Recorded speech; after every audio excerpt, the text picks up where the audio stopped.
एक बार की बात है कि एक शिष्य अपने गुरु का बहुत आदर सम्मान किया करता था। गुरु भी अपने इस शिष्य से बहुत स्नेह करते थे, लेकिन वह शिष्य अपने अध्ययन के प्रति आलसी और स्वभाव से दीर्घसूत्री था। सदा स्वाध्याय से दूर भागने की कोशिश करता तथा आज के काम को कल के लिए छोड़ दिया करता था।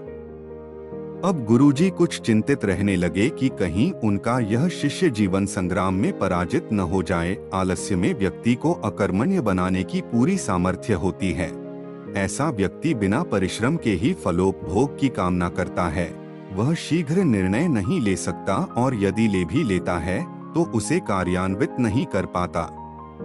यहाँ तक कि अपने पर्यावरण के प्रति भी सजग नहीं रहता है और न भाग्य द्वारा प्रदत्त सुअवसरों का लाभ उठाने की कला में ही प्रवीण हो पाता है। उन्होंने मन ही मन अपने शिष्य के कल्याण के लिए एक योजना बना ली। एक दिन एक काले पत्थर का एक टुकड़ा उसके हाथ में देते हुए गुरुजी ने कहा, मैं तुम्हें यह जादुई पत्थर का टुकड़ा 2 दिन के लिए देकर कहीं दूसरे गांव जा रहा हूँ। जिस भी लोहे की वस्तु को तुम इससे स्पर्श करोगे वह स्वर्ण में परिवर्तित हो जाएगी, पर याद रहे कि दूसरे दिन सूर्यास्त के पश्चात मैं इसे तुमसे वापस ले लूंगा।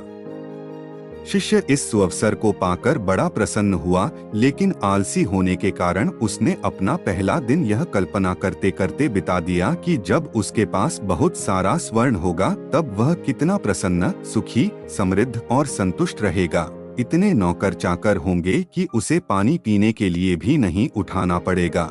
फिर दूसरे दिन जब वह प्रातःकाल जागा, उसे अच्छी तरह से स्मरण था कि आज स्वर्ण पाने का दूसरा और अंतिम दिन है।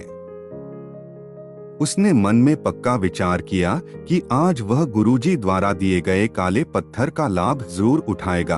उसने निश्चय किया कि वो बाजार से लोहे के बड़े बड़े सामान खरीद कर लाएगा और उन्हें स्वर्ण में परिवर्तित कर देगा। दिन बीतता गया, पर वह इसी सोच में बैठा रहा कि अभी तो बहुत समय है, कभी भी बाजार जाकर सामान लेता आएगा।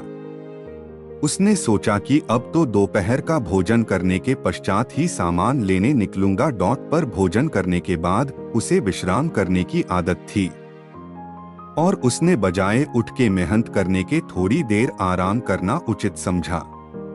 पर आलस्य से परिपूर्ण उसका शरीर नींद की गहराइयों में खो गया और जब वो उठा तो सूर्यास्त होने को था।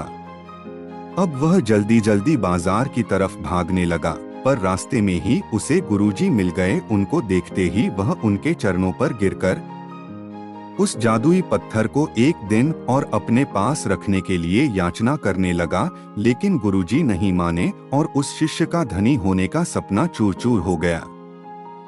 पर इस घटना की वजह से शिष्य को एक बहुत बड़ी सीख मिल गई। उसे अपने आलस्य पर पछतावा होने लगा। वह समझ गया कि आलस्य उसके जीवन के लिए एक अभिशाप है और उसने प्रण किया कि अब वो कभी भी काम से जी नहीं चुराएगा और एक कर्मठ, सजग और सक्रिय व्यक्ति बनकर दिखाएगा। मित्रों, जीवन में हर किसी को एक से बढ़कर एक अवसर मिलते हैं, पर कई लोग इन्हें बस अपने आलस्य के कारण गंवा देते हैं।